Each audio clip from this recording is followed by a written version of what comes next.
Clint Eastwood doesn't say much these days, but when he does speak, especially about actors, people tend to listen, and over the years he's named 3 names that, to him, stand above the rest. The first one on that list is James Cagney. Eastwood said he always liked Cagney's style, not because they were similar. Actually, he said the opposite. Cagney was the kind of actor who'd just go for it. No hesitation, no image to protect.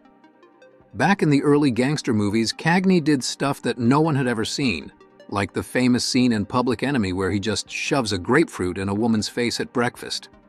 Sounds ridiculous, but at the time it was wild. He just went for it. Eastwood respected that. Said Cagney wasn't afraid to do something outrageous if it worked for the scene. And for a guy known for gangster movies, Cagney had range.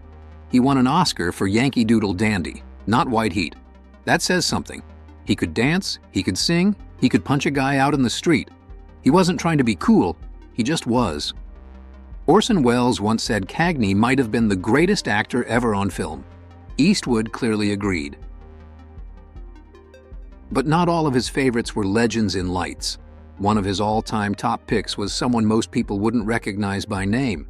But if you've watched more than a couple Eastwood films, you've definitely seen him. Geoffrey Lewis. Lewis was never a household name. He didn't have to be. He was a classic character actor, a guy who could walk into a scene, say 2 lines, and you'd instantly get who he was.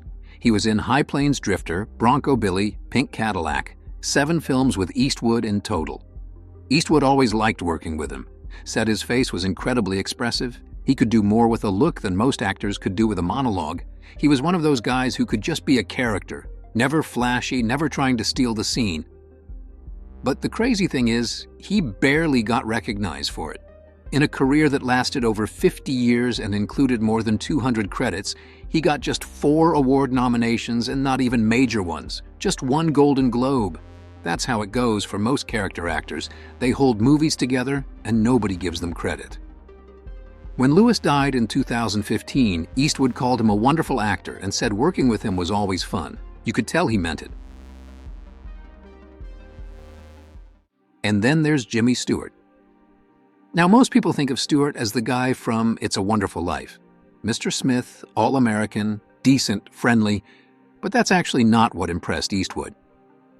He talked about the way Stewart played anger. When he snapped in a movie, it didn't feel like acting, it felt real. He wasn't a big guy, but when he got mad, you believed he could do some serious damage. That's what made those Anthony Mann westerns work. Movies like Winchester 73, The Naked Spur, Bend of the River.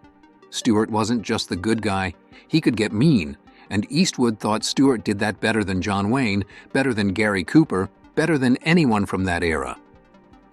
And off-screen, his life was even more intense. He was the first big American actor to sign up for World War II, before Pearl Harbor. MGM tried to stop him, but he joined anyway, flew bombing missions, stayed in the reserves afterward. He even flew non-combat missions during Vietnam, retired as a brigadier general, the highest rank ever reached by a Hollywood actor.